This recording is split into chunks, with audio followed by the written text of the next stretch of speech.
on this computer. Fantástico. ¿Qué es lo que tengo? Nada. Bueno.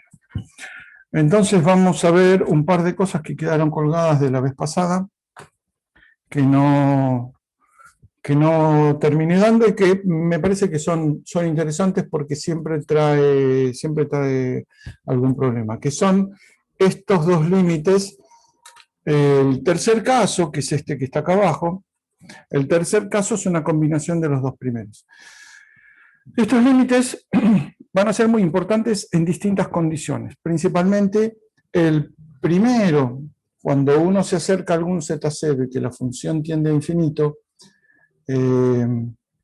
Ya otra vez discutimos que tender a infinito implica que 1 sobre la función tiende a 0, y en los complejos uno puede volver, o sea, si 1 sobre la función tiende a 0, la función tiende a infinito. Eso nos va a servir en el análisis de lo que vamos a ver de acá a varias prácticas, que se llaman singularidades.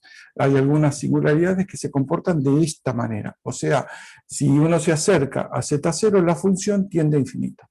Bien, entonces vamos a tener que recordar esta definición, esta propiedad, para el momento de analizar ese tipo de singularidades. Entonces, si uno tiene, por ejemplo, esto ya lo vimos la otra vez, f de z, tengo torcida esta y vamos en negro, f de z igual a, no sé, 1 sobre z menos 2i. ¿Sí? El límite para esta función a cualquier z, para cualquier z que no sea 2i, se puede calcular simplemente porque la función es continua en ese punto. ¿Sí? ¿Cuál es el límite cuando z tiende a 0? Y 1 sobre menos 2i. No hay mucho que agregar. Los cálculos de los límites, los estudios de los límites se hacen igual que lo que se hacían las funciones reales. Ahora vamos a ver un par de bemoles, pero esencialmente se hace igual que en las funciones de variable real. De hecho, los límites, como vimos la clase pasada, los límites de la función, ¿sí? Son dos, se pueden entender como dos límites de variable real, porque la parte real del límite es el límite de la parte de la función, parte real, y la parte imaginaria del límite es el límite de la parte imaginaria. No hay mucho misterio. La diferencia, la gran diferencia, se desarmó la silla. La gran diferencia aparece cuando pasa esto. ¿Cuánto vale? ¿Sí? ¿Cuánto vale el límite para z tendiendo a 2i de 1 sobre z menos 2i?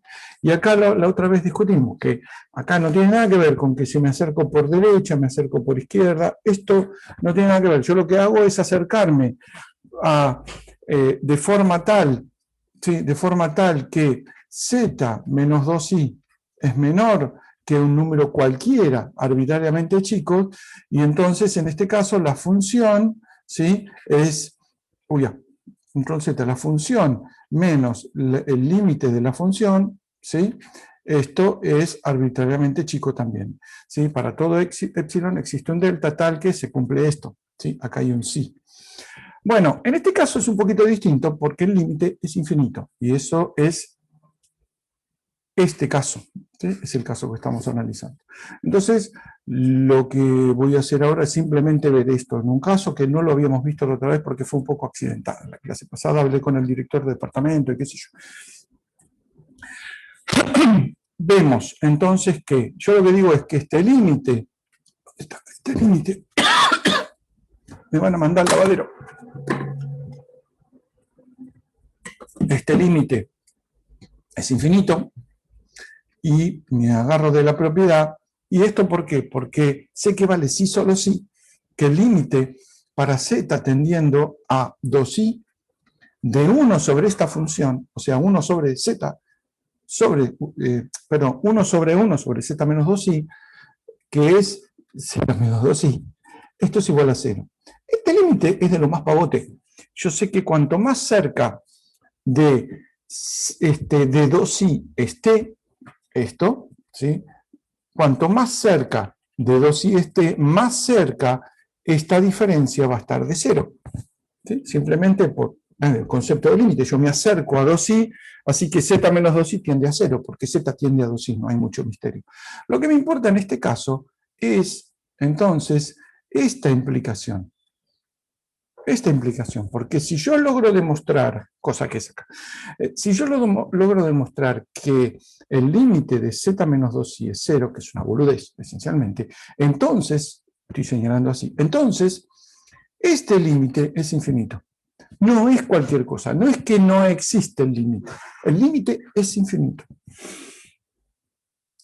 Vamos a ver un poco más adelante, dentro de esta misma guía, lo que llamamos funciones elementales, que está entre los textos, es una parte clásica de la materia, las funciones elementales, y significan algo muy extraño, porque en realidad no son tan elementales, son funciones que se pueden escribir como series de potencias, ya vamos a ver que eso es una serie de potencias, pero no podemos dar todo junto, entonces decimos algunas propiedades, vamos a definir el seno, coseno, logaritmo y todas esas cosas, y no vamos a decir que son series de potencias, pero vamos a ver qué propiedades tienen. Recién cuando lleguemos ahí vamos a encontrar funciones que no tienen límite, o funciones más o menos simples que no tienen límite. Si uno quiere tener una función sin límite, ojo, estoy dando un contraejemplo a esto, que no es infinito, que no existe, uno tiene que empezar a hacer cosas como esta, por ejemplo. Perdí el puntero. ¿Cuánto vale si f de z es igual a, no sé, z conjugado sobre z? ¿Cuánto vale este límite cuando z se acerca a 0? Este es un caso de los más tontos que uno puede encontrar para ver funciones que no tienen límite. ¿Qué es lo que estoy queriendo explicar? Que esta función sí tiene un límite, por más que sea un límite que a uno no le gusta porque es infinito, pero esta función, esta, z conjugado sobre z, no tiene un límite. Se demuestra muy fácil. Ustedes ya son súper cancheros en esto. Sabemos que f de z lo podemos escribir si z es igual, yo digo que esto no existe. Si z es igual a x más y por y, z conjugado es x menos y por y, y z es x más y por y. Ya está, ya se están imaginando cuáles son los límites que hay que tomar, porque vienen de análisis 2. Entonces tomamos z tendiendo a 0, pero con y igual a 0. O sea, el límite, vamos a hacer un esquemita minúsculo, me acerco al z igual a 0, que está acá, pero con i igual a 0, o sea, me estoy acercando por acá. ¿Sí? Esto que voy a hacer, tengan la claridad mental, no sé por qué claridad mental, tengan en cuenta que esto sirve solamente, esto que estoy haciendo, límite por x y qué sé yo, sirve solamente para mostrar de una forma simple que el límite no existe. No me vengan, eso ya tampoco vale en análisis 2, no me vengan con que el límite por dos lados, por ejemplo, por x igual a 0 y por x igual a 0, me dio igual, entonces el límite existe. No. Esto sirve para mostrar de forma simple que los límites no existen. Vamos a hacerlo muchas veces, pero en general solamente en este contexto, en el contexto de demostrar que si me acerco por un lado o me acerco por otro, los límites dan distintos, listo, chao, ni me caliento en hacer otra cosa. Con igual a 0, fíjense que el límite para z tendiendo a 0, que de esto, ¿no? De x menos y por y sobre x más y por y, es el límite para x tendiendo a 0 de x menos 0 sobre x más 0. O sea, x sobre x es igual a 1. Casi no tengo que hacer, yo miro esta pantalla, casi no tengo que hacer ninguna cuenta para saber cuál va a ser la otra forma de acercarme al 0, que va a ser acercarme por igual a 0. Ah, qué boludo, este es igual a 0. Este es igual a 0, este es x igual a 0. Lo dibujé al revés, perdón. Este límite igual a 0 me estaba acercando por igual a 0, obviamente por el eje x. Y el otro, con x igual a 0, es muy parecido. Y la gracia es que me da distinto. Límite para z tendiendo a 0 de x menos y por y sobre x más y por y, que si me acerco por igual a 0, no, dale con igual a 0. Bueno, tengo que borrar. X igual a 0. ¿Sí? Me estoy acercando por el eje Y. Esto va a ser límite para X tendiendo a 0. X 0 menos I por I sobre 0 más I por I. ¿Cuánto vale esto? Menos 1. Esa es la gracia de todo esto, que hice dos cuentas muy pavas, que son el límite acercándome por igual a 0, eje X, y acercándome por el eje Y, X igual a 0, y me dan distinto. ¿Listo? El límite no existe. Es muy distinto a que este límite no existe, porque este límite sí existe. Y es infinito. Entonces, de estos casos vamos a ver un montón. ¿Sí? Principalmente, recuerden cuando veamos singularidades. Y vamos a ver que una singularidad, si tiene límite o no tiene límite, son dos cosas distintas. Quédense con eso. Ahora estamos calculando el límite. ¿Qué pasa con este? Este es más interesante. La demostración la vieron en la película, en la clase.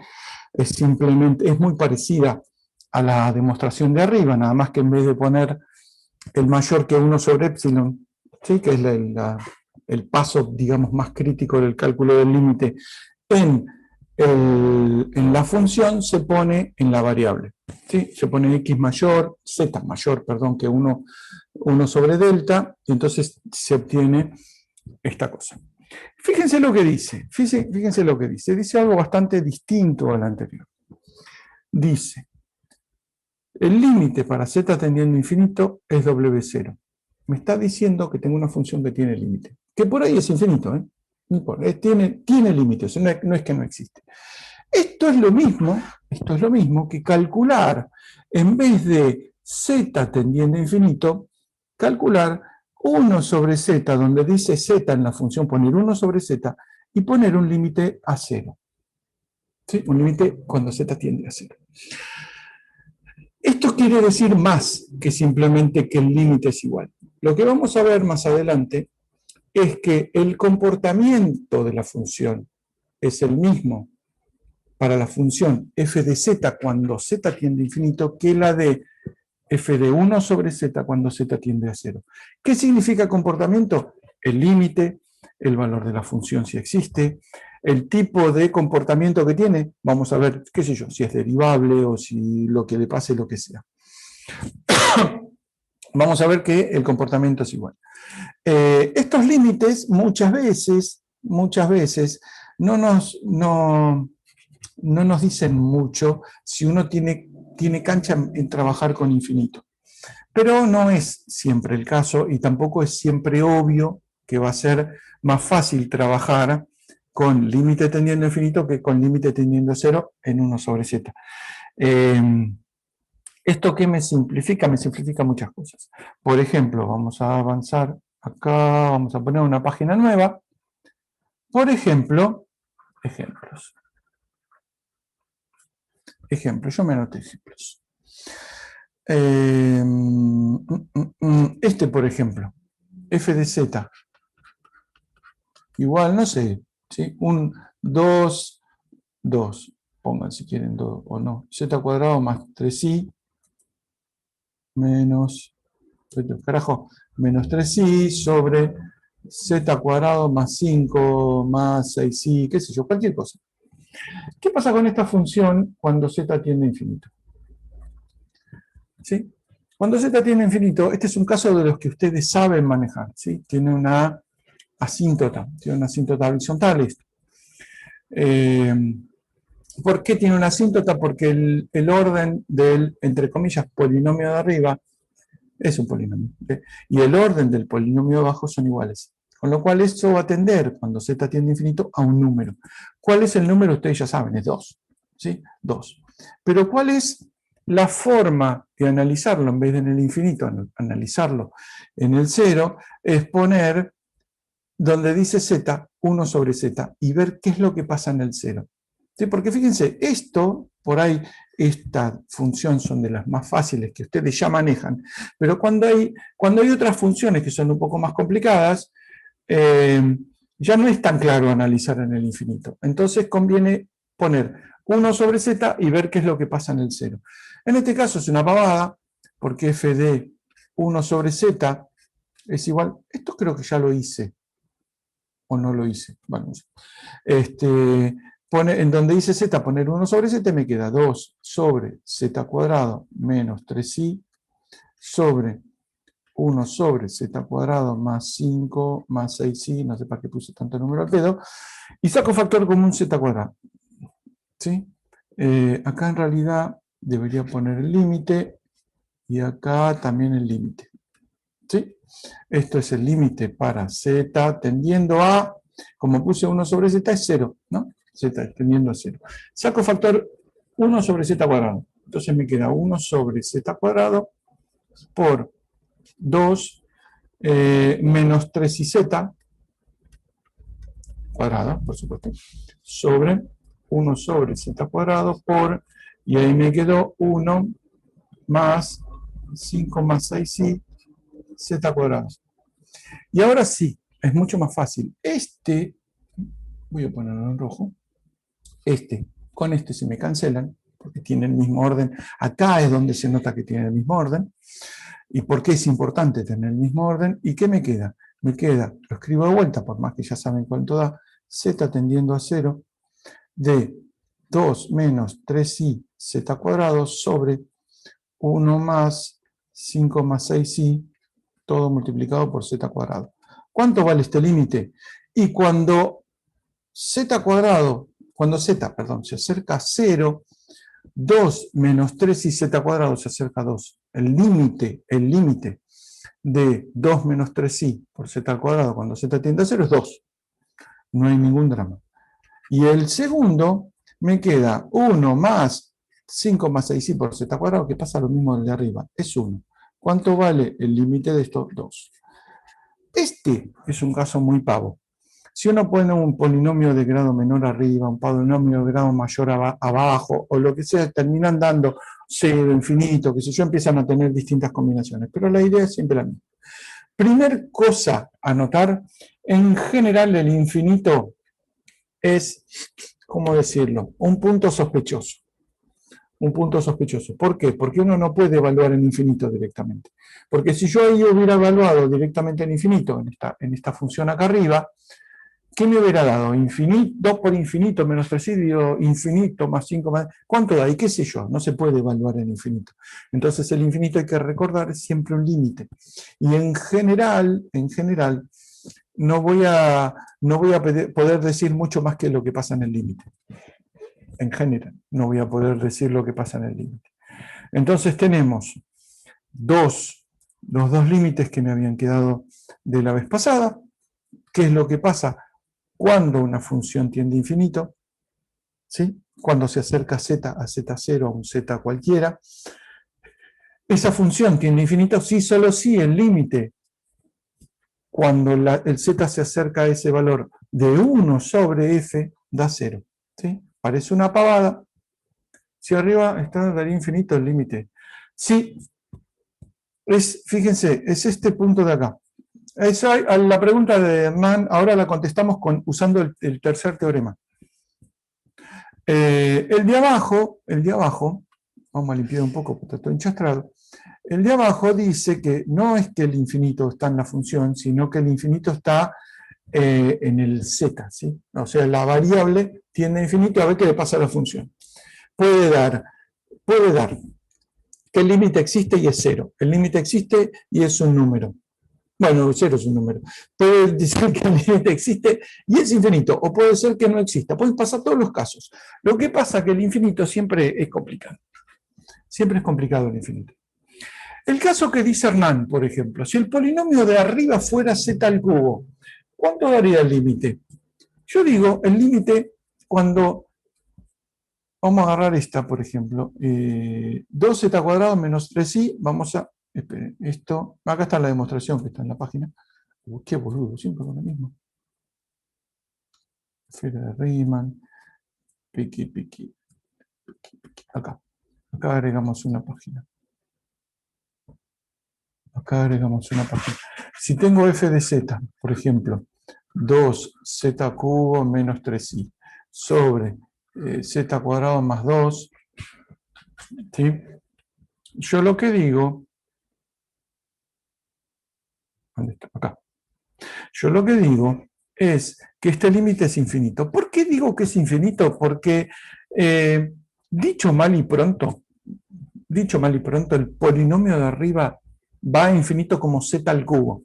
Cuando z sea de módulo tremendamente grande, ¿sí? Vamos de vuelta a la función. Cuando el módulo de z sea tremendamente grande, ¿sí? Digamos 10 a la 23, exactamente 6,02 por 10 a la 23, no sé, un número muy grande, 2 por ese número, menos 3i. El menos 3i no cuenta, esencialmente. ¿Sí? Así es como vemos las cosas los físicos. 2 por un número tremendamente grande, menos 3i, y el 3i no cuenta. ¿Sí?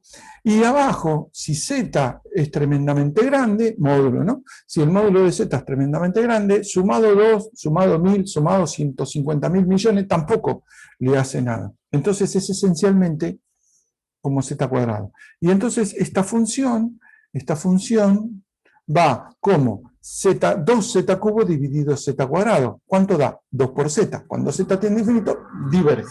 Bueno, vamos a hacerlo con el no, qué boludo, toqué la otra. ¿Dónde estabas? Che, ¿cuánto que escribo? Acá. ¿Sí? Acá. Límite de z tendiendo a infinito de f de z es infinito, sí y solo sí. ¿Sí? Primero, cambio z por 1 sobre z y f por 1 sobre f y obviamente tomo el límite cuando z tiende a 0. Hay que hacer dos cosas. Hay que tomar... ¿Dónde estás? Recuerden lo que dice el teorema. Hay que decir límite para z tendiendo a infinito de f es igual a infinito.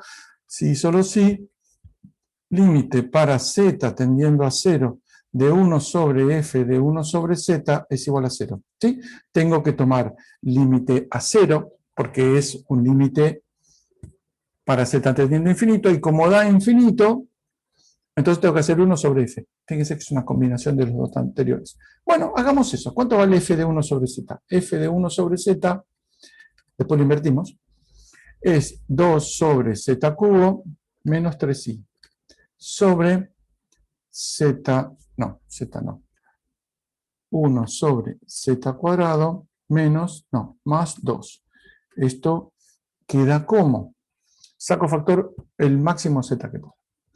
1 sobre z al cubo por 2 menos 3i z al cubo. Y acá abajo saco factor común el máximo z, 1 sobre z cuadrado, por 1 más 2z cuadrado. ¿Sí? ¿Qué me quedó? 1 sobre z cubo dividido 1 sobre z cuadrado es 1 sobre z, por 2 menos 3, otra vez me empieza a molestar esto. 1 menos 2 menos 3i z cubo dividido 1 más 2z cuadrado. Ahora recuerden que lo que tengo que hacer, esto es f de 1 sobre z, lo que tengo que hacer es 1 sobre esto. 1 sobre f de 1 sobre z, ¿qué me queda? La inversa de esto, me queda z por 1 más 2z cuadrado sobre 2 menos 3i z cubo. La inversa de esa, sí. Y acá se ve fácil. ¿Cuál es el límite de esta función cuando z tiende a 0? How much? Este límite, perdón, no escuché. 0. 0, muy bien, sí, 0. Este límite, 1 más 2z cuadrado es 1, 2 menos 3iz cubo es 2, y z tiende a 0, con lo cual esto tiende a 0. Fíjense, este es el ejemplo de la tercera propiedad. ¿Sí? Hasta ahora había zafado siempre de hacer esta demostración. Siempre dije es una combinación, qué sé yo, y dejo que hagan la cuenta ustedes, pero bueno, miren, esta vez la hice. ¿Quedó claro esta cuestión? ¿Quedó claro de los límites? Sí. Bien. Entonces, Entonces se comportaría de manera distinta que si fuera reales, porque en esto si fuera reales tendría infinito en este caso, pero como son complejos, cambia lo que anteriormente se cumplía. no, porque vos fíjate que 2x al cubo menos 3, bueno, el i no podría estar, ¿no? 2x cubo menos 3 sobre x cuadrado más 2, cuando x tiende a infinito, eso tiende a infinito, porque arriba tenés un x cubo. Cuando x tiende a menos infinito, ¿sí? Tiende a menos infinito. ¿Ves? Porque tenés el problema del signo. Si tendés a más infinito, tendés a un número, digamos, sí, positivo, y cuando tendés a menos infinito, a un número negativo. ¿Por qué? Y mira, 2z cubo menos 3, ¿sí? Está bien, ahí está la diferencia de signo. 2z cubo menos 3, vamos de vuelta. 2 por x cubo menos 3 en los reales es una cúbica, esencialmente. 2 por x cubo, que tiende a más infinito en más infinito y a menos infinito en menos infinito. ¿Estamos? Z cuadrado, x cuadrado más 2 tiene el mismo signo a ambos lados en más y menos infinito, con lo cual hay un cambio de signo, ¿ven? Entonces no tiende a infinito en reales, tiende a más infinito o a menos infinito. ¿Se entendió? Sí, se entendió. Gracias. Las menciones a análisis 1 en general aparecen en este momento cuando uno empieza a estudiar funciones, después dejan de aparecer porque, por ejemplo, en análisis 1 sería esto, en análisis 1 tenemos tenemos la característica de que son funciones que, por ejemplo, en este caso iría más menos infinito. Acá no, acá hay solo un infinito. Por eso es que puedo volver, eso es lo interesante. Una última cosa antes de pasar a la clase que corresponde a hoy es, no lo había dicho, pero es una definición exactamente igual que en los reales, que es el concepto de función continua, continuidad en Z0.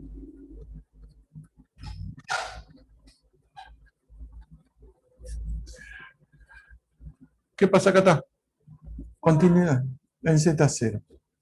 Hasta ahora estuvimos hablando qué es lo que pasaba cuando la función tendía a un límite. Entonces decíamos que para todo epsilon, delta, y se acerca uno, el otro se acerca. Cuando uno habla de continuidad, lo que le agrega es la existencia de la función en el punto. Uno dice f de z es continuo en z0 si f de z0 existe, ¿sí? O sea, la función la puedo calcular, ¿sí? Puedo calcular la función en z0 o definirla. El límite para z tendiendo a z0 de f de z existe, ¿sí? Vamos a sacarle existe, habitualmente se ponen estas tres, que se resume en precisamente que el límite para z tendiendo a z0 de f de z es f de z0. Fíjense que hasta ahora yo cuando calculé un par de límites ahí en las clases ponía f sub 0. F sub 0 no es f de z0. F sub 0 en ese caso era simplemente el valor del límite. Cuando uno pide que la función sea continua en z0, lo que dice es, bueno, para parte la función en ese punto existe. ¿Sí? Por ejemplo, hay cosas que no se pueden hacer, funciones que no se pueden hacer continuas. Sin ir más lejos, este caso, por ejemplo. Esta función no se puede hacer continua en 0. Será continua en otro punto, pero en 0 no es continua. ¿Por qué? Porque no existe el límite. ¿Sí? Uno puede analizar, y lo que pasa es que tenemos pocas herramientas, pero vamos a analizar muchas funciones que justo en el punto no se pueden definir, no, mejor dicho, justo en el punto no se pueden calcular, pero sí se puede tomar el límite. Cuando, por ejemplo, no sé, 1 sobre z, cuando z tiende a 0, el límite es infinito. Bien, el límite existe, El límite existe. ¿Sí? Ahora, esta función, ¿qué hago? ¿La defino infinito? En general, evitamos definir, acá la función vale infinito, es desprolijo, el infinito no es un valor, es un límite. Entonces, si una función tiende a infinito, no va a ser continua, lo lamento. Si vale cualquier otra cosa y los límites existen, sí. ¿Estamos? Vamos a pasar a algo más divertido, vamos a Documents, clase 4. Esto, Opening Board. Vamos a definir derivada de una función compleja. Voy a buscar agua y vengo.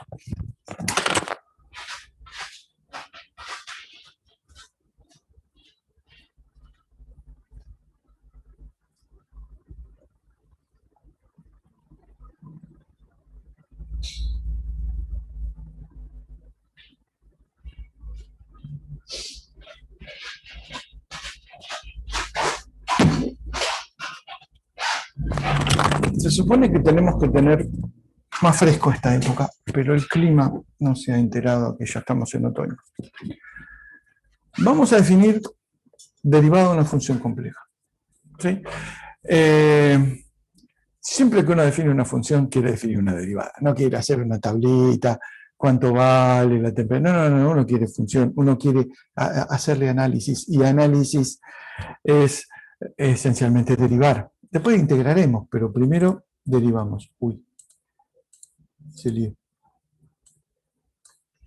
Están viendo todo, ¿no? Sí, a ver, estoy compartiendo. Sí, listo.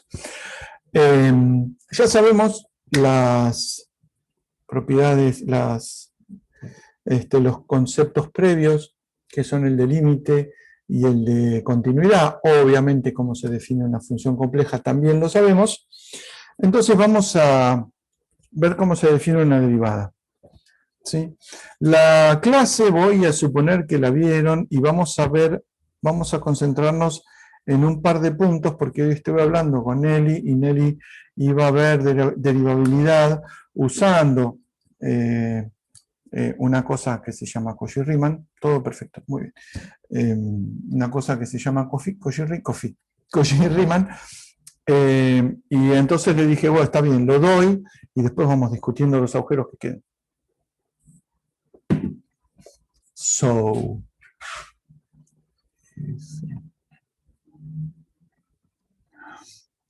¿qué? Tengo que avanzar. Ahí. La derivada de una función compleja, ya lo vieron en la clase, es formalmente igual que la derivada de una función real. ¿Sí? ¿Recuerdan? Era el cociente incremental. Arriba uno ponía la diferencia de la función en 2 puntos y abajo la diferencia de la variable en esos 2 puntos. Y si la función cumplía con ciertas características, entonces ese límite, cuando el de arriba se hace muy chiquito, porque la función se acerca a algún valor y el x se acerca a algún valor, si cumplía con ciertas características, ese límite existía. Existía e incluso existía por ahí para todos los números reales. Bueno, esa noción se puede aplicar en los complejos perfectamente. Lo que vamos a hacer es perder cosas como que la derivada es una velocidad o que es una variación de la pendiente de una curva o cosas parecidas, porque simplemente es una función compleja. Ustedes saben que no es graficable. Una función compleja no, si es de C en C, uno tendría que poner en un eje al plano complejo y en el otro lado al plano complejo. Imposible. ¿Sí? No es como una función de R2 en R2. Entonces ya uno pierde la cuestión de geométrica, pero uno va a ganar mucho en la cuestión conceptual. Entonces, estas son las 2 definiciones estándar. La derivada de una función en un punto z0, ¿sí? Es el límite del cociente incremental, bla, bla, bla. Uno hace f de z menos f de z0, lo divide por z menos z0, hace las cuentas y ve si eso existe o no existe. Bien, esa es simplemente la definición. La otra es escribir delta, ¿sí? F de Z0 más delta, y lo que hace es tender delta 0. ¿Sí? Ahora, ¿sí? El cálculo de una derivada como U y B, ¿sí? Acá dice, lo vemos en la clase siguiente, en realidad lo vamos a ver dentro de un rato, por esto que les contaba de Nelly, pero esta definición así, fíjense que esta sería la definición que uno haría en análisis 1. F' de x es igual al límite para x tendiendo a x0 de f de x menos f de x0 sobre x menos x0. Fíjense que esta cuenta es la misma que en vez de poner x poner z. ¿Sí? Entonces, ¿qué tiene de ventaja? Que sé, bueno, esta es la continuidad, que sé cómo son las derivadas de un montón de cosas. ¿Por qué? Porque formalmente es igual. Entonces, antes de ver cómo son las derivadas, veamos la primera consecuencia. ¿Sí? La primera consecuencia, ¿qué es? Que si una función tiene derivada, dame un verde, si la función tiene una derivada en cierto punto, es continua en ese punto. ¿Por qué? Simplemente es el mismo cálculo que uno hace en análisis n con n menor que 3, sabiendo que el límite de f de z menos f de z0, ¿sí? Lo puede escribir como lo mismo, multiplicando y dividiendo por z menos z0. Este queda la derivada y este queda z menos z0. Esto existe y esto tiende a 0. Listo. Si esto tiende a 0, esto tiende a 0. Que significa que f de z tiende a f de z0. No hay mucho misterio. Lo importante, ¿sí? Es que formalmente, la derivada, ¿sí?, de una función es como en análisis 1. Entonces, por ejemplo, ¿cuánto vale la derivada de una constante? Y la derivada de una constante es 0. ¿Por qué? Y porque es como en análisis 1. Si no me crees, hacemos la cuenta. Límite para z tendiendo a z0 de la función en z, W0, menos la función en Z0, W0, dividido Z menos Z0. Listo, 0. ¿Cuánto vale la derivada de Z? Z cuadrado. ¿Cuánto vale la derivada de Z cuadrado? ¿Qué sé yo? Límite para, acá conviene hacer delta Z tendiendo a 0, de Z más delta Z, Z más delta Z al cuadrado menos z al cuadrado sobre delta z. ¿Sí? Uno desarrolla al cuadrado, es lo mismo que análisis 1. Delta z tendiendo a 0 es z cuadrado más 2z delta z más delta z cuadrado menos z cuadrado, creo que no me olvidé ningún término, dividido delta z. Que me quedó rojito. Alguien dijo algo que no se entendió. Trial.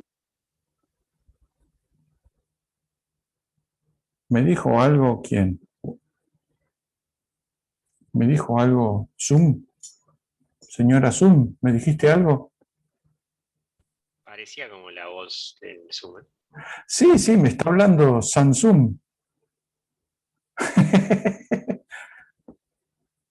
Tía Alicia, ¿sos vos? No, es un chiste. Sí, es raro. Ustedes siguen escuchando, ¿no? Bueno, porque de vez en cuando me dice que me saca. Si me sigue hinchando, se sigue hinchando. ¿Saben por qué no me paso a Meet?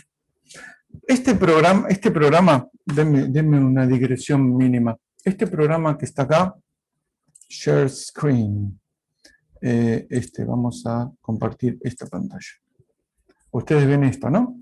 Este programa que está acá, que tiene estas manitos, estas cositas acá al costado, se llama OpenBoard, que me permite abrir un PDF y escribirle encima. ¿Sí? Yo le escribo con una Wacom, que es de mi hija, y entonces somos felices. El problema de Meet es que no registra el programa. No le gusta, no lo ve. Entonces yo cuando quiero compartir, por ejemplo, yo quiero compartir esta pantalla o la otra, no la ve, entonces no puedo usarlo. Pero si el zoom se me pone molesto, empezaré a usarlo, no me molestes. Esta es la única razón por la que no uso Meet. De hecho, uso Meet todo el día, lamentablemente, porque no veo más gente, veo solo pantallas. Y acá uso Zoom, porque me gusta, pero bueno, si la China esta me va a volver loco. Bueno, estamos con esta cuenta. Esperen, ¿que esto qué es rojo? Sí, rojo. Z cuadrado se va con Z cuadrado. Me queda el límite delta Z tendiendo a 0 de menos. ¿Por qué menos 2Z? Delta Z es más. Salame, es un cuadrado con un más. 2Z delta Z sobre delta Z más delta Z cuadrado sobre delta Z. ¿Sí? Esto queda, esto tiende a 0 porque queda delta Z que tiende a 0, este se me va, que en este me queda 2Z. Así podríamos pasarnos horas derivando y vamos a encontrar que todas las derivadas que sabemos escritas de funciones como Z son iguales que en reales. ¿Por qué? No debería sorprendernos. Porque la definición, ¿sí? La definición es la misma. Uy, ya. Claramente no puedo agarrar el mouse. La definición es la misma que en variable real. Entonces, uno se envalentona y dice, bueno, dame, calculamos z cuadrado, p de z un polinomio. Un polinomio en los complejos es lo mismo que un polinomio en los reales, pero con coeficientes complejos y con variable compleja. 1 sobre z me va a dar menos 1 sobre z cuadrado, todo igual. Por ejemplo, la derivada de f más g, ¿sí? Fíjense, un comentario al margen, esto pongo derivada y no respecto de qué. ¿Por qué? Porque la función f, ¿sí?, tiene solo una variable, ¿sí?, z. La función depende solamente de z.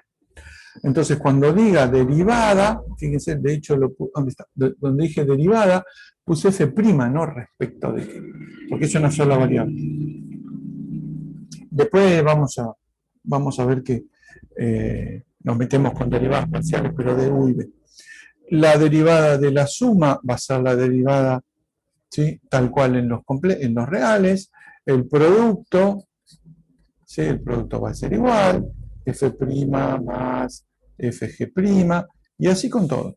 La derivada de f de g de z va a valer también la regla de la cadena, ¿sí? F' evaluada en G por G', van en todas las propiedades formales de la derivación. Vamos a ver que en cuanto uno se va un poquito de lo común, empiezan los problemas. ¿Por qué? Estaba en la misma página, ¿no? ¿O no lo vi? Bueno, porque cuando uno hace alguna cosa que no se puede escribir así tan claramente como z, digo algo en general, la derivada ya se me pudrió. Imaginemos, no sé, agarremos z conjugado. Vamos a empezar por uno más fácil. Agarremos que f de z es igual a x. ¿Sí? En una reminiscencia de análisis 1 digo, f de z es igual a x. Yo quiero hacer la derivada de x. Que si esto fuera una función de variable real, la derivada, ¿sí?, la derivada, si fuera real, esto no está bien, sería 1, ¿sí?, porque es la derivada de x. Bueno, lo lamento, pero no. La derivada de esta función no es 1. De hecho, esta función no tiene derivada. No mames, como dice una amiga de mi hija. Vamos a calcular la derivada. Límite para z tendiendo a 0. Ah, ya veo por dónde viene el problema, porque tengo que ser z y acá tengo x. Bueno, ese va a ser precisamente el problema. Límite de z tendiendo a 0 de x, bueno, x, porque z, delta z, x más, tengo que poner delta z menos x sobre... no, espera, que estoy haciendo mal.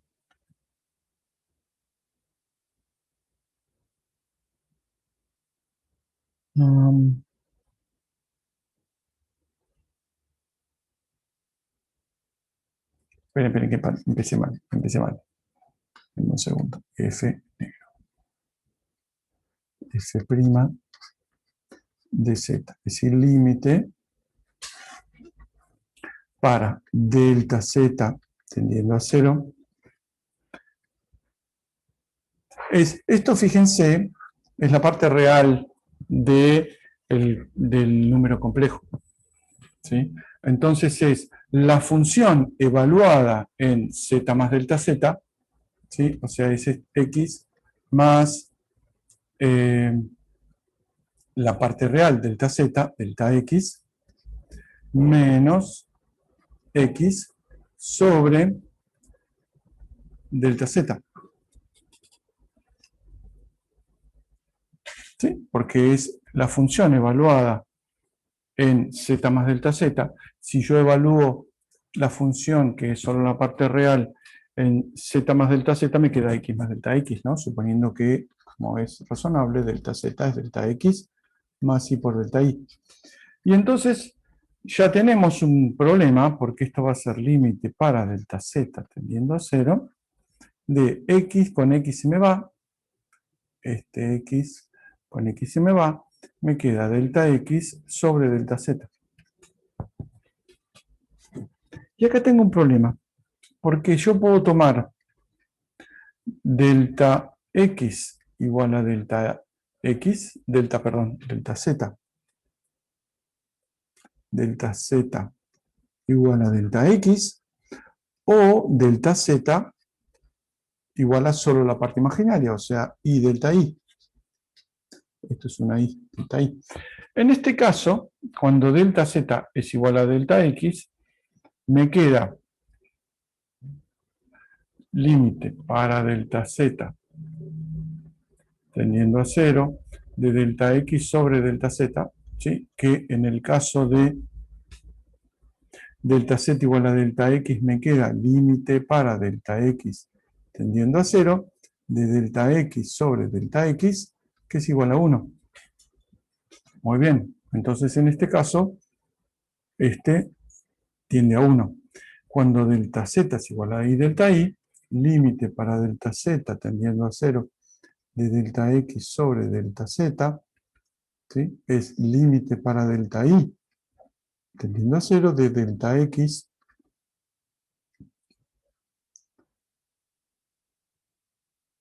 sobre y delta y. Perdón, delta x vale 0.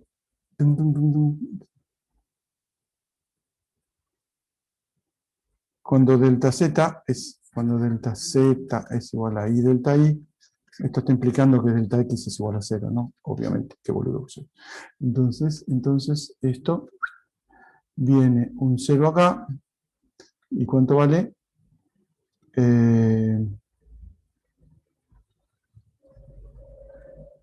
0, claramente, 0. Entonces, fíjense, este caso, cuando delta z es igual a delta x tiende a 1, y cuando delta z es igual a delta y tiende a 0. No tiene límite. Otra vez, estamos en el problema. Entonces tenemos una función que aparentemente es superderivable como x y no tiene derivada. Problema con otra. Ya sabemos, por ejemplo, cuánto vale si f de z es igual a z, cuánto vale f' de z. ¿Sí? Ya lo vimos hace un rato. Valía 1. ¿Sí? Y el límite no, la demostración es, por definición, z, menos, z más delta z menos z dividido delta z, ¿sí? Da 1. Pero ¿qué pasa si cambio un poquito las cosas? Y en vez de z pongo z conjugado. Es este caso que está acá. ¿Cuánto vale la derivada?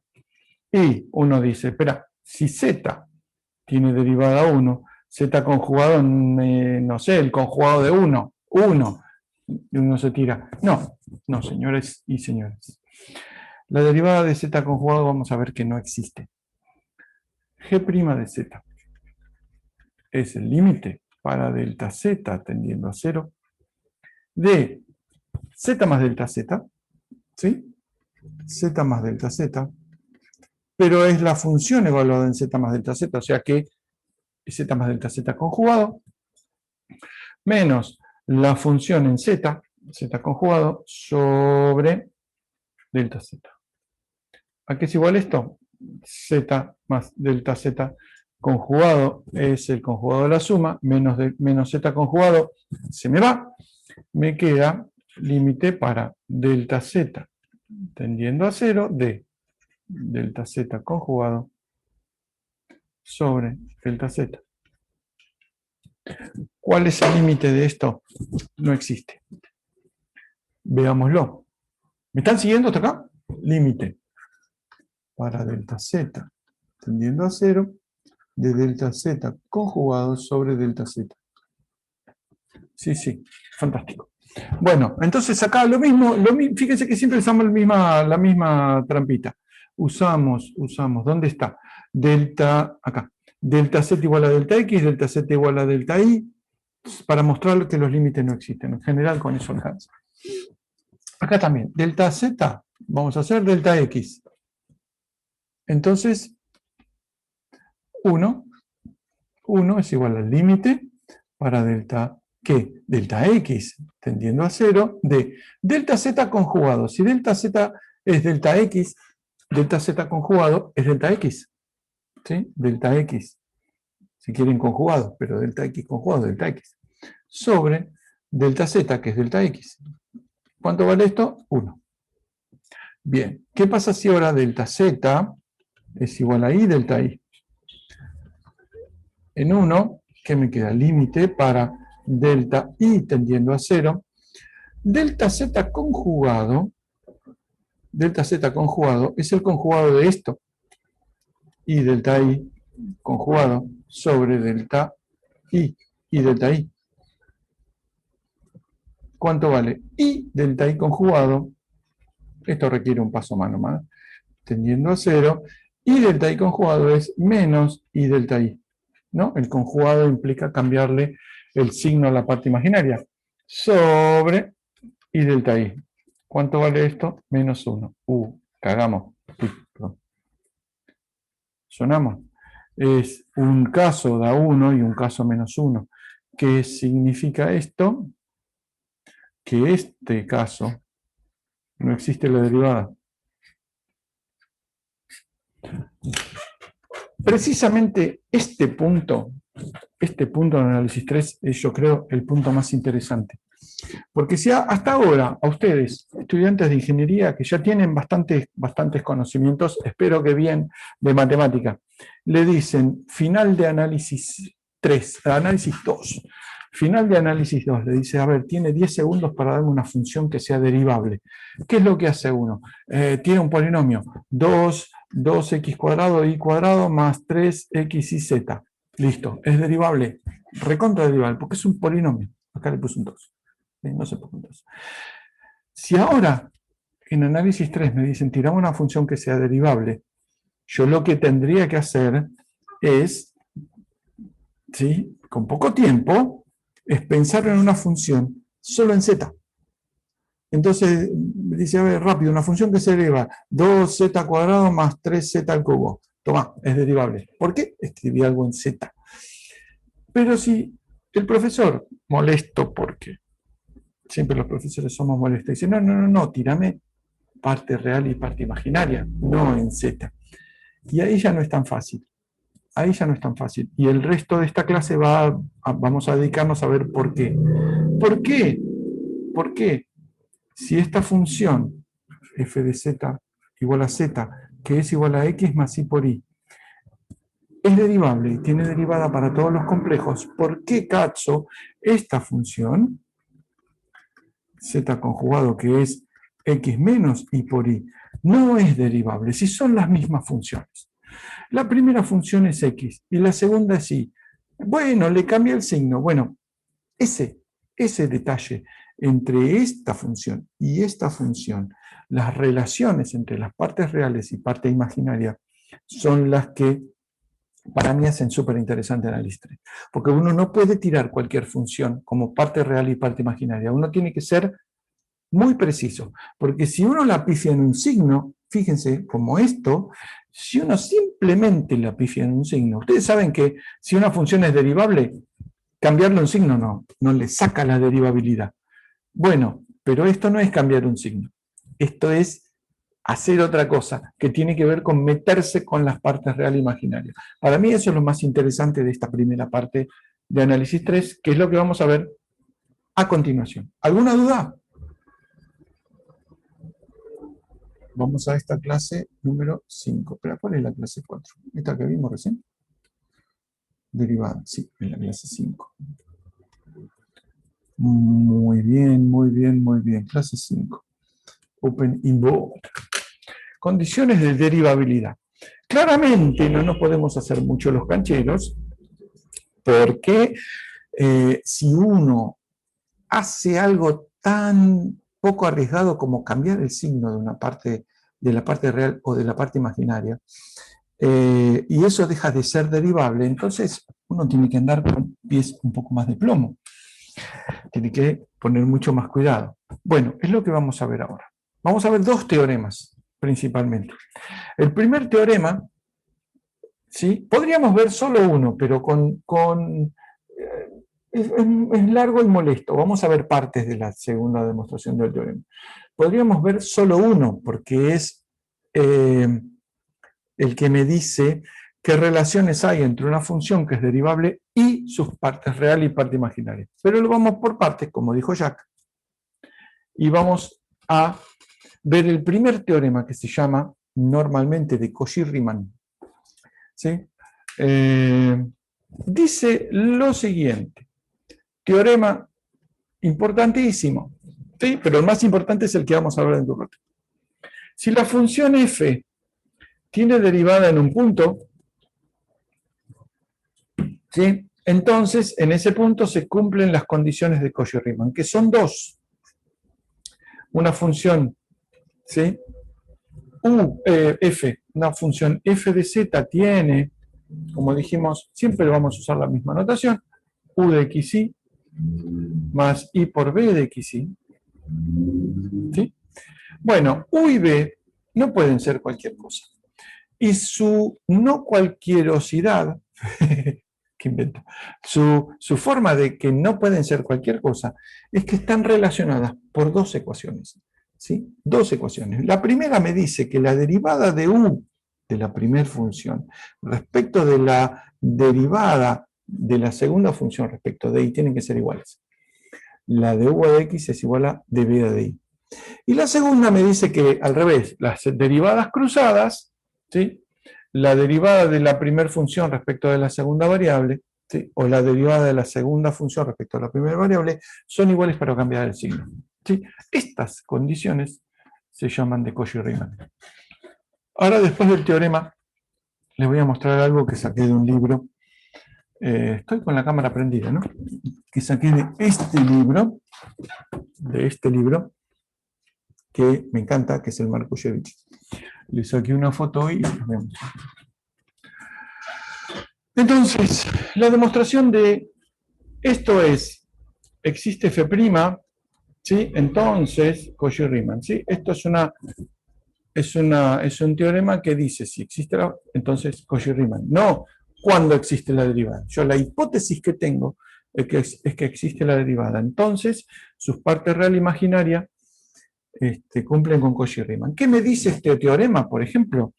Me dice, si existe f', entonces Cauchy-Riemann, y la negación es, no, bueno, tengo que poner al revés, ¿no?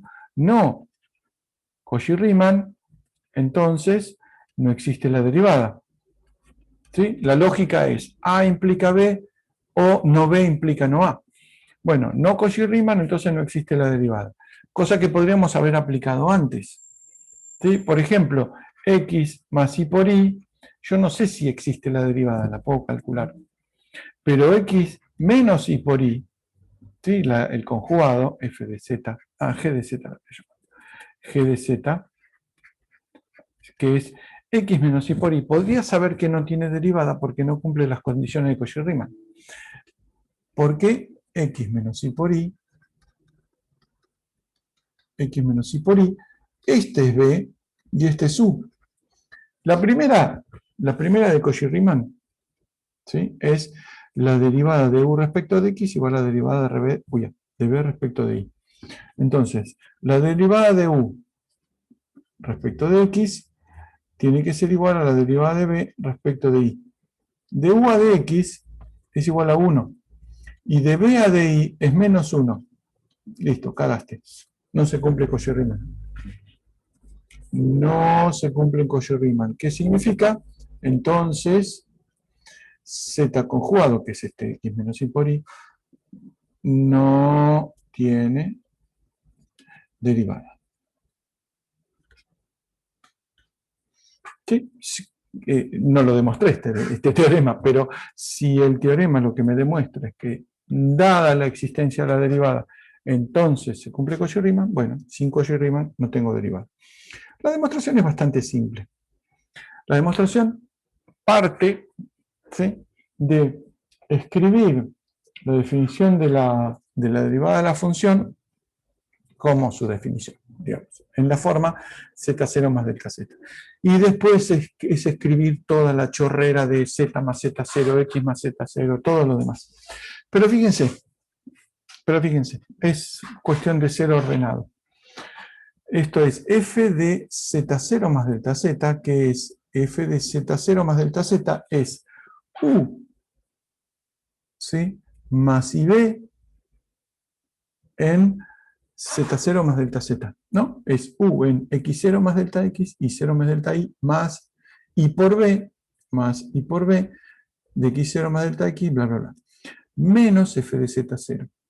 F de z0 está acá. U más ib, la i está acá, ¿no? Más ib, con signo menos. Reescribiendo todo, ¿sí?, poniendo todo más o menos ordenadito, me queda u y b separados, ¿no? La parte de u es esta y la parte de b es esta, dividido delta x más i delta y. ¿Sí? Hay que escribir esto con paciencia, ¿no? Y ahora es donde hago lo mismo que veníamos haciendo antes. En esta ecuación, espere que limpie un poco, en esta relación, lo que hago es, me voy a acercar con delta x, con delta z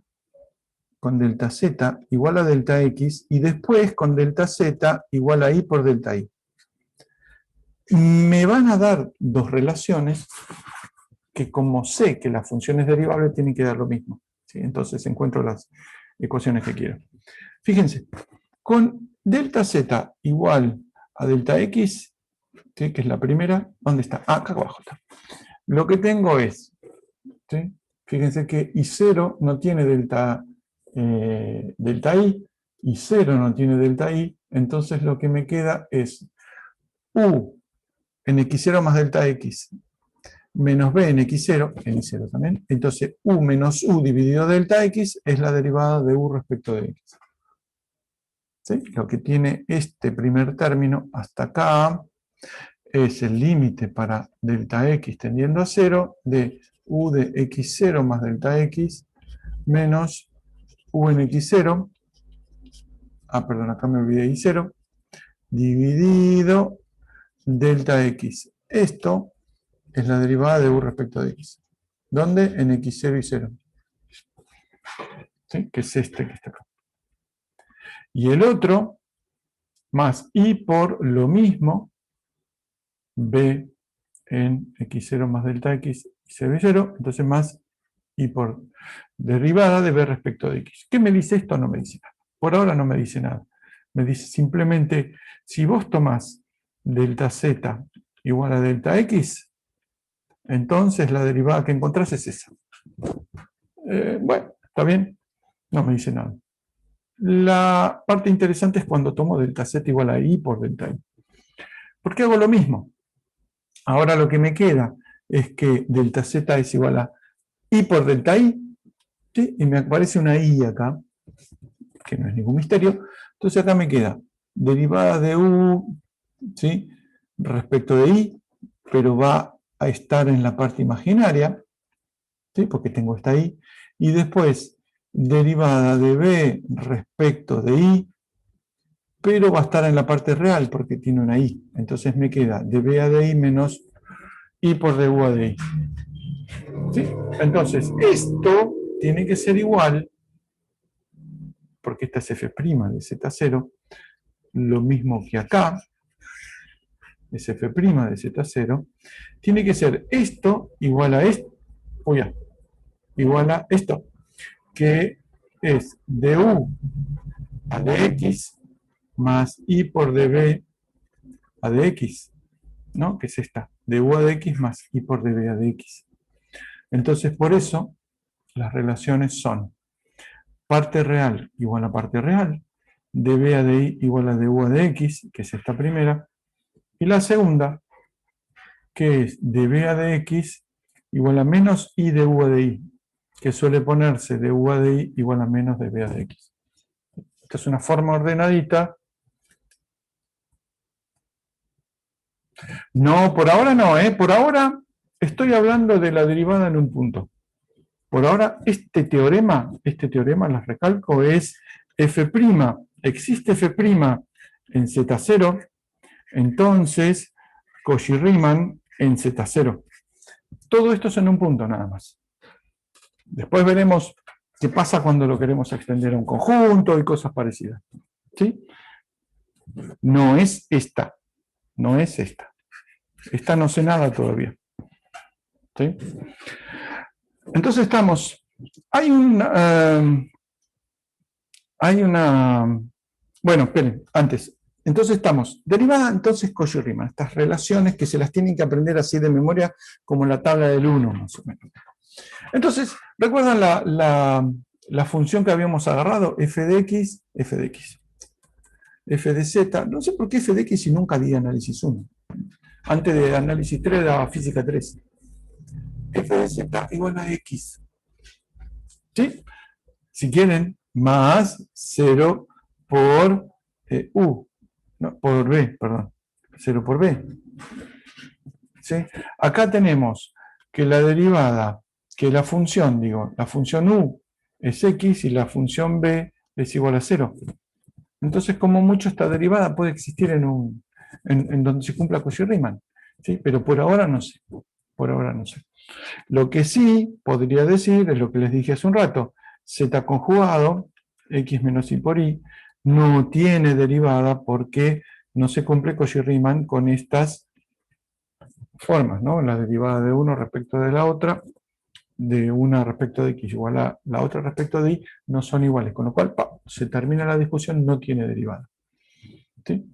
Hay este teorema nunca en general lo demuestro porque si no tenemos muchos teoremas para demostrar, lo que demostramos es otro.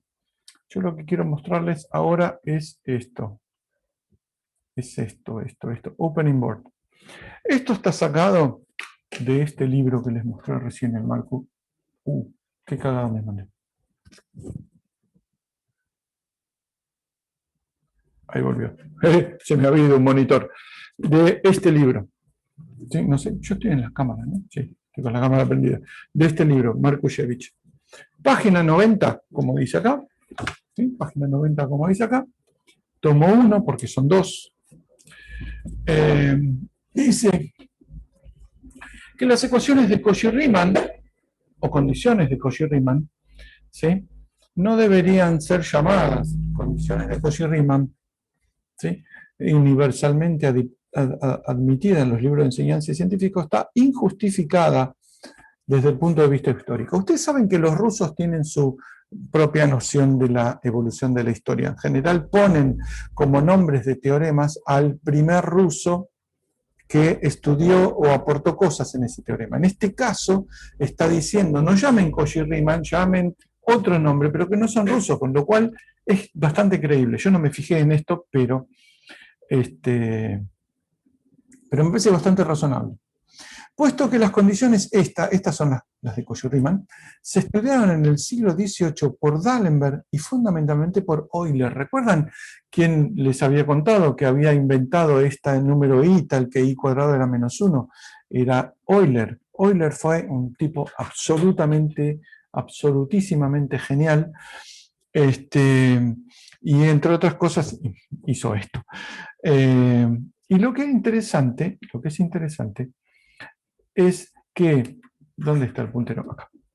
Lo que es interesante es que los tipos, D'Alembert hizo, ustedes ya lo conocen por supuesto, que hicieron cosas de variable compleja a las aplicaciones de la variable compleja a la hidrodinámica. La hidrodinámica es el tema en el que trabajo yo. ¿Sí? Es el tema, yo trabajo en mecánica de fluidos, en investigación en la facultad. Normalmente, cuando íbamos a la facultad, aprovechaba algún día de paro, por ejemplo, y lo llevaba a visitar a mi laboratorio, para que vieran las cosas que se investigaban. Yo investigo en movimiento de burbujas, microfluídica, varias cosas, mojado de superficies. Pero lo que es interesante es que las primeras aplicaciones de estas cosas vienen de la hidromecánica, o sea, de lo que ahora diríamos física. Y esto es algo que vamos a ver más adelante con el nombre de potencial complejo. Cuando veamos potencial complejo, lo que vamos a hacer, entre otras cosas, es escribir cosas que tienen que ver con la hidromecánica. Recuerden entonces, ese momento, cuando llegue, que lo estudiaron ellos antes que Cauchy y Riemann. O sea, dos tipos grosos como Euler y D'Alembert. No es que Cauchy y Riemann son unos giles. A ver, estamos hablando de supergrosos con supergrosos. Pero una cuestión histórica que me pareció interesante, aparte de que el tipo Markushevich, propone no llamarlo Cauchy-Riemann, es que la primera... claro, no se le puede poner Euler, o Gauss, ¿no? Claro, las primeras aplicaciones de la variable compleja fueron a la hidromecánica, o sea, a la física. Me pareció interesante, yo como físico me interesó. Es cierto, como dice Nguyen, que no se le puede poner Euler a todo, pero sí, Gauss está en todo. Gauss es un hijo de puta, Gauss. Es un hijo de puta, Gauss. Yo no sé mucho de historia de las matemáticas, pero el que sabe mucho es Martín. Muchas veces nos poníamos a charlar.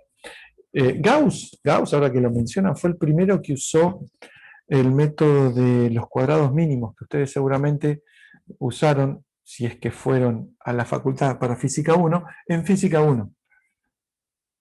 La pirámide de se llama Euler, tu perro. ¿Cómo lo llamas? ¿Euler o Euler? Mi perro se llama Euler. Pero un nombre de gato, Cauchy, está bueno. Euler. Ah, claro, Euler. Por favor, sí, no vaya a decir Euler. Así que... Espera que voy a imprimir la pantalla porque esto es para recordarlo. Mi perro se llama Euler. Uno termina medio tocado con esto. Pero es muy interesante. Realmente interesante. Bueno, vamos a seguir con esto. ¿Dónde estábamos? Clase 5, ¿no? Estábamos acá, estamos por acá. No sé dónde estábamos. A ver, acá está escrito. Opening board. Acá. Estamos acá. Así estamos en Cauchy-Riemann. Ah, bueno. El perro Euler. Este teorema es medio el inverso al anterior, ¿sí? Que las otras condiciones se llamaban o de Cauchy-Riemann o suficiencia, necesarias para la existencia de la derivada. Estas son suficientes. El que es interesante es el teorema, es largo y no tiene mucho sentido. El teorema que es necesario y el que es el más piola de todos y es el más interesante para estudiar, es el que me dice cuáles son las condiciones sí o sí para la existencia de la derivada. Este teorema es el teorema, ven, acá en rojo dice, este es el teorema que hay que saber usar, ¿sí? Es el que me dice, si tengo derivada, entonces, ¿qué cumplen U y B?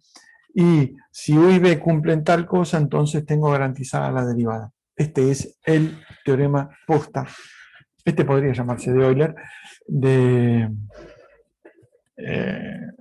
sobre las derivadas. Y la cosa es así. Vamos a leer el enunciado. Para que una función de variable compleja, f de z, definida en cierto recinto, ¿sí? Esta es una de las últimas veces que nombramos derivada. Es una de las últimas veces que nombramos derivada, porque dentro de hecho, la clase que viene nos vamos a dedicar a algo que es más grande que derivada, ¿sí? No se asusten, ¿cómo se llama? Es un concepto más, es un concepto como más general que derivada. Y que son esas las funciones que nos interesan. Entonces, definida en un recinto R, recuerdan que el recinto era el dominio de definición de una función, o si quieren era un abierto conexo. Bueno, para este teorema en realidad lo que hacemos es una demostración en un punto. Estas demostraciones diferenciables, ahora vamos. No sé, el nombre nuevo no se llama. Una función, vamos a ver, que se llama holomorfa. Holomorfa es el concepto más general que derivable. Sí, bueno, para análisis 1, 2 sería diferenciable. En este caso es otra cosa, es holomorfía.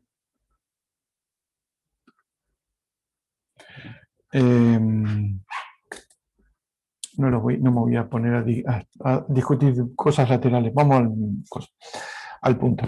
Entonces, para que sea derivable en un recinto, en un punto, ¿sí?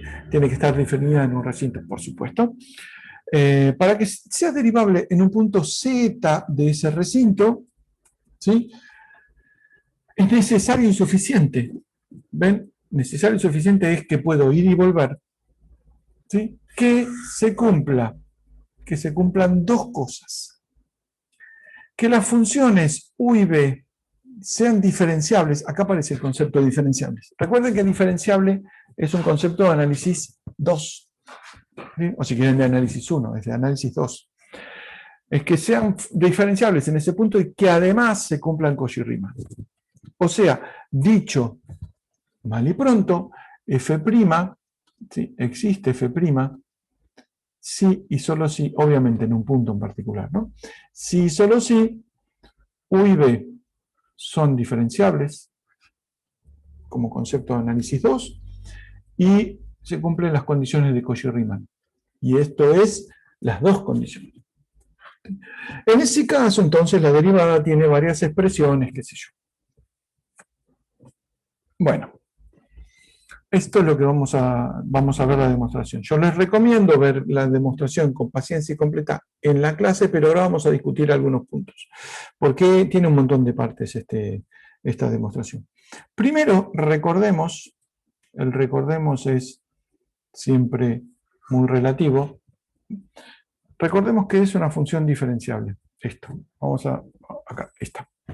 Definición de función diferenciable. Una función diferenciable en análisis 2 no tiene que ver con el plano tangente, no tiene que ver con un montón de cosas. Tiene que ver con cómo se comporta la función en un entorno de un punto. Y se escribe de manera complicada, digamos, pero precisa, de esta manera. La función en el punto más una pequeña variación, menos la función en el punto, se puede pasar del otro lado, como una forma lineal, que es la t es una forma lineal,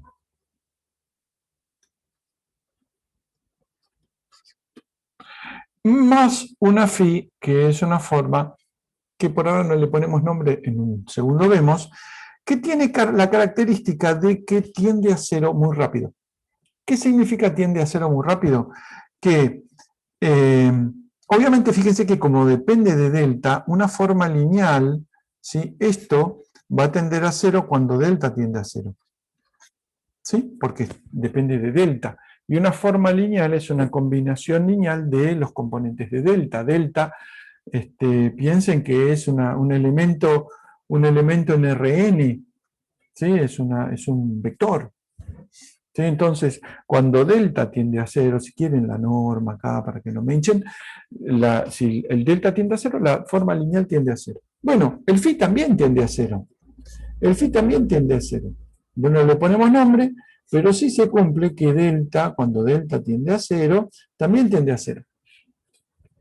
Pero más que eso, que phi, a pesar de que tiende a cero muy rápido porque phi sobre delta, ¿sí? O sea, dividido la variación, le ponemos muchas normas porque están en distintos mundos, ¿no? Porque phi está en Rm y delta está en Rn, ¿no? Aún así, dividido por delta, tiende a cero, que es esta condición de acá abajo. Dicho así, en general no me queda súper clarísimo, pero yo lo entiendo de la siguiente manera como caso, si quieren, particular. Es esto. Agarramos una función de R2 en R. ¿Sí? Agarramos esto mismo para dos funciones U y B de R2 en R, como son las funciones U y B de mi función compleja. Entonces, ¿qué significa? Que f de x más delta x, mejor dicho, f de x0 más delta menos f de x0, ¿qué es? X más el delta menos f en x. ¿Sí? Acá podría haberle puesto x0, pero no aporta mucho el x0. Como una forma lineal, ¿qué es una forma lineal el delta? Es una combinación lineal de deltas. ¿Sí? Es una constante por delta x más una constante por delta y. ¿Y esto qué es? Y estas son cosas que son más complicadas que una forma lineal. Por ejemplo, tiene orden 2, delta x por delta y, orden 3, orden 4, etc. Fíjense que todas estas, divididas por delta, tienden a cero.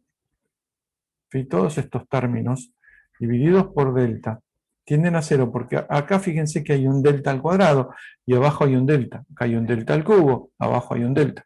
Entonces, la forma, digamos, entre comillas, que uno entiende de lo de arriba es una parte lineal.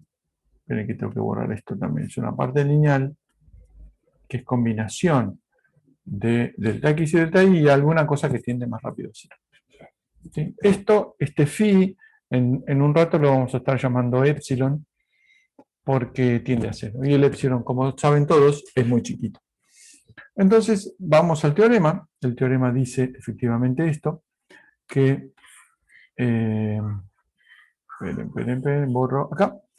Que el teorema dice que la derivada en un punto existe si y solo si se cumplen las dos condiciones para la función. Y acá empezamos a hacer las cuentas. ¿Sí? Entonces, vamos a ir de derivable hacia las condiciones sobre U y B. Si existe la derivada, la derivada de f, si f es derivable, ¿sí? Fíjense, estamos yendo en este sentido. La función es derivable, entonces vamos a obtener las condiciones. Si es derivable, entonces la variación de f es f' por delta z más epsilon por delta z, donde este epsilon, ¿sí?, es tal que tiende a cero con epsilon, con delta tendiendo a cero, ¿sí? O sea, la variación de f va a ser cero porque la función es derivable. ¿Y eso está bien? Claro, porque la función tiene que ser continua, ¿sí? Si la función es derivable, entonces es continua, por ejemplo. Entonces, simplemente la demostración consta en escribir f' con un par de números, epsilon con otro par de números, y escribir delta f como delta f como delta u más i por delta b, como f' por delta x más i por delta i, bien, es una m, no es una delta i por delta i, más epsilon, que tiene dos componentes, epsilon 1 más i por epsilon 2 por delta x más i por delta i. Fíjense que tiene un montón de componentes. Este f' lo escribimos, como dice acá, como a más bi. Y todo esto, si toda esta cuenta, que es una cuenta de producto, me queda en dos componentes. La componente real es esta y la componente imaginaria es esta. ¿Sí? No es más que esta cuenta. Es poner a más i b por delta x más i por delta i, más epsilon 1 más i por epsilon 2, que son las componentes real e imaginaria de epsilon, por delta x más delta i. Me queda todo esto. ¿Sí? Con, obviamente, los límites de epsilon igual a 0. Y entonces, ¿qué me queda? Simplemente hablando de cómo son estas ecuaciones, la repetí acá porque si no me queda distinto, la función u y b son funciones diferenciables. ¿Por qué digo que son diferenciables? Porque fíjense, esta u, por ejemplo, es una forma lineal, una constante por delta x más otra constante por delta y, más una parte que tiende a 0, ¿sí? Cuando delta z tiende a 0. ¿Por qué? Porque el límite de epsilon 1, límite de epsilon 1, cuando delta z tiende a 0, es 0. Es la hipótesis que tengo acá. ¿Dónde estás? ¿Dónde está? Esta. Límite. ¿Por qué? Porque el epsilon tiende a 0 y las componentes real e imaginarias de epsilon son epsilon 1 y epsilon 2. Entonces, primero, esto es la parte de phi. La parte de phi de las diferenciables. Bueno, las puse las dos, pero cada uno tiene la suya. Y esta es la parte lineal. Y segundo punto, las formas lineales, esto no lo dije acá, pero era más o menos, ¿dónde estamos? Acá, no dije, pero este alfa y este beta no son cualquier cosa. ¿Sí? Son las componentes de las derivadas parciales de f. Alfa es igual a la derivada de f respecto de x, y beta es la derivada de f respecto de y. ¿Por qué? Porque así se escribe la variación. La forma lineal, ¿sí?, tiene como coeficiente las derivadas, que de hecho son el resultado de las variaciones, ¿no? Venimos acá, ¿dónde estamos? Acá estamos. Entonces, me quedan, fíjense, a, que es la derivada de f, por delta x, o sea, a por delta x quiere decir que a es igual a du a dx, ¿no? Y a acá quiere decir que es la derivada de b respecto de y. Entonces también es igual a a. Entonces, a es a, la derivada de u respecto de x es la derivada de b respecto de y. Lo mismo hacemos con el b. Esto que está acá es menos b. Bueno, yo estoy enchastrando todo. Esto lo limpiamos. Esto menos b es igual a la derivada de u respecto de y. Y este b me está hablando de la derivada de b respecto de x, b. Entonces fíjense, b menos b acá, la derivada de u respecto de b respecto de x es menos la de u respecto de y. Entonces, que junto las dos condiciones de Cauchy-Riemann. Que yo estaba buscándolas acá, digo, no están acá, acá están acá. Están las condiciones de Cauchy-Riemann. Entonces, ¿qué tengo? Tengo que si la función tiene derivada, entonces lo que tengo son, todo esto ya lo podemos limpiar.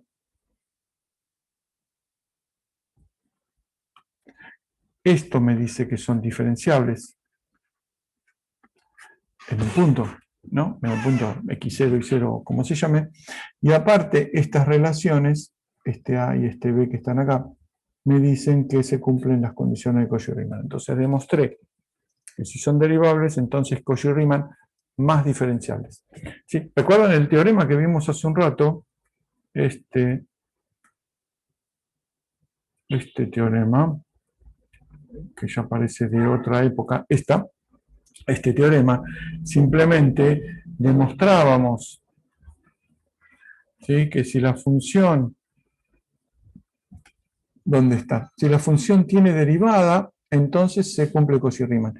Y no le dábamos mucha bola al comportamiento de la función, porque lo único que hacíamos era hacer los dos límites distintos, ¿se acuerdan? Era esto de, en este límite, tomar delta x igual a 0 o delta y igual a 0, y no nos preocupamos por muchas más cosas.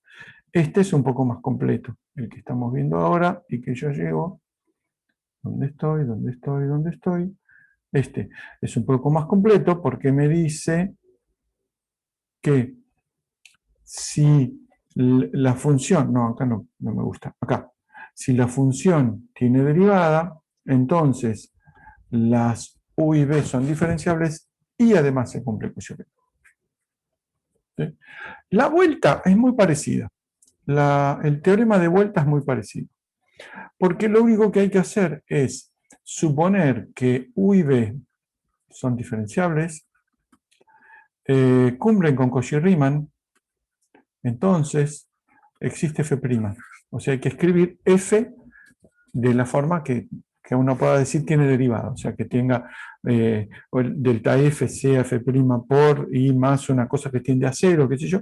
Bueno, la única parte interesante en esta demostración, déjenme buscarla donde está. Esta es la forma de escribir la variación de u. Y ahora hay que escribir de forma astuta simplemente este término. Este menos hay que ponerlo acá. ¿Por qué? Porque cuando uno arma que delta u va a ser a más ib por delta x más i por delta y, ¿sí? Fíjense que la parte de a por delta x, ¿no? A por delta x más ib delta x más i a delta y, todavía no llegué a la parte que quería, menos b por delta y, ahí está, menos b por delta y, este menos es el que pongo acá, para que me quede armado directamente a más i b por delta z. Es la única trampa que tiene esta demostración. Uno escribe la forma diferencial de u y b y después junta todo. Junta todo. Uno tiene que, perdón, ¿dónde está? Que la delta f va a ser delta u más i delta b, o sea, esto más i por esto, suma todo y reordena. ¿Sí? Por ejemplo, veamos alguno. A por delta x más i por delta y. ¿Sí? A por delta x, puta madre, siempre la pífera. ¿De dónde? Pero, caramba, acá. ¿De dónde viene? Recuerden que tengo que hacer más i y sumar, ¿no? Me queda a por delta x más i por delta y. ¿Ven? Acá está. A por delta x, que está acá, más i por delta y. Es este término que está acá. Más ib, que es otra vez toqué el botón incorrecto, es más menos b por delta y, fíjense, es este término, más i a delta i. ¿Sí? Ahora, si yo digo que este b, este menos b, es i por b por delta i, más i por a por delta i, qué boludo que soy. Perdón, me confundí. Tengo que agarrar este y este. Tengo que agarrar el b, no tengo que agarrar el a. Entonces me queda menos b por delta i más b por delta x. Esto entonces supongo, i por b por delta x, ¿no? Que son ahora estos dos. Este con este. Entonces me queda este menos b, supongo que es i por b por delta i, más i por b por delta x. ¿Qué me queda? I por b por delta x, este i se fue y este b se fue, delta x más i por delta i. Este término, ¿ven? Es la única trampita que tiene esta demostración, es este que está acá. Se arma todo con paciencia. ¿Y qué me queda? Me queda todo un término que tiene que ver con la función por delta z más un epsilon. Este epsilon tiene alfa, beta, delta x, delta y, un montón de cosas tiene. Si uno logra demostrar que este epsilon, tiende a 0 cuando delta z tiende a 0, entonces ya demostró que la derivada existe. ¿Sí? Bueno, esto ya está escrito. Lo único que hay que demostrar es el epsilon tendiendo a 0, que es lo que viene acá abajo. El epsilon, fíjense, es alfa 1 más i beta 1, delta x, delta z, y esto que tiene acá. Alfa 1 y beta 1, fíjense, son estos que están acá. Alfa 1, alfa 2, beta 1 y beta 2. Son constantes. No son constantes, son términos que tienden todos a 0 cuando delta x y delta y tiende a 0. ¿Sí? Porque son diferenciables. ¿Sí? Recuerden, ahora ya sabemos que son diferenciables. Piqui, piqui. Así que lo más interesante de toda esta demostración es que usamos desigualdad triangular todo el tiempo. Fíjense, es este término más este término. ¿Sí? Fíjense, ahí tengo un término acá y otro término acá. Por eso hay un menor igual. Limpiamos un poco. Y ahora queda menor igual. Este menor igual, ¿por qué? Si ya tenía dos términos. Por esto. Delta x sobre delta z en módulo es menor o igual que 1. ¿Sí? ¿Sabe por qué? Porque esta es solo la componente real y este es el complejo entero. Delta x es delta x cuadrado raíz. Y delta z en módulo es delta x cuadrado más delta y cuadrado raíz. Y esto se ve claramente que es menor o igual que 1. Porque si delta x es 0, si esto me queda 0. Si delta y es 0, me queda igual a 1. Todos los puntos intermedios son los que cumplen la propiedad. Entonces, ¿qué me quedó? Limpio esto. ¿Qué me quedó? Este menor o igual viene por delta x sobre delta z y delta y sobre delta z. Y todos estos sumados tienden a 0. Moraleja. La derivada efectivamente la puedo escribir. ¿Sí? Existe la derivada porque existía ¿qué? Recalcamos, las funciones son diferenciables y cumplen con Cauchy-Riemann. ¿Sí? Yo les recomiendo que se pongan a hacer esta cuenta. Si no la hicieron cuando vieron la clase, póngansela a hacer ahora. No es difícil, es instructivo porque ya les digo, en cuanto limpio todo este desastre, ya les digo lo más interesante de esta segunda parte. La otra es más lineal. La primera parte, esta parte es más lineal. Porque suponemos que la función tiene derivada y encontramos relaciones entre u y b. Esta tiene una sola trampita, insisto, una sola trampita, que es este menos que está acá. ¿Alguien me quiere hablar? ¿Por qué están moviéndose tanto las letras de la lista? ¿Alguien quería hablar? ¿Aló? Bueno, moraleja de todo esto, señoras, señores y demás, es que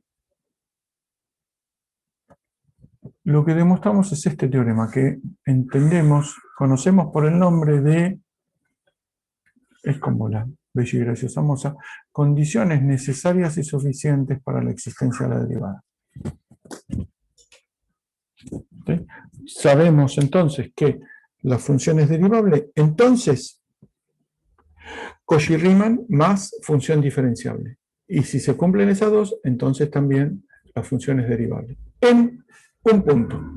La clase que viene vamos a empezar a definir qué pasa cuando uno tiene una función que es derivable, no en un punto, sino en un conjunto de puntos. Y en cómo uno tiene que definir ese conjunto para que la derivada me diga algo. Así que ahora se pone interesante la materia, porque ya les digo, cuando uno tiene una función como z conjugado, x menos y por y, ¿cómo no va a ser derivable? ¿Cómo? ¿Por qué no va a tener derivada? Ah, mire, es el momento en que hay que poner esto porque entra mucha luz. ¿Cómo no va a ser derivable x menos y por y si x más y por y lo es? Bueno, precisamente, estos teoremas me dicen cuáles son las relaciones que tienen que tener entre u y b para que la función sea derivable. Si no se cumple eso, estamos mal. Así que lo único que les recalco, no puedo decir mucho más por ahora, es que hagan consultas por el foro. Hagan preguntas en el foro, dejen las preguntas asentadas de problemas, problema tal, qué sé yo, pregunten.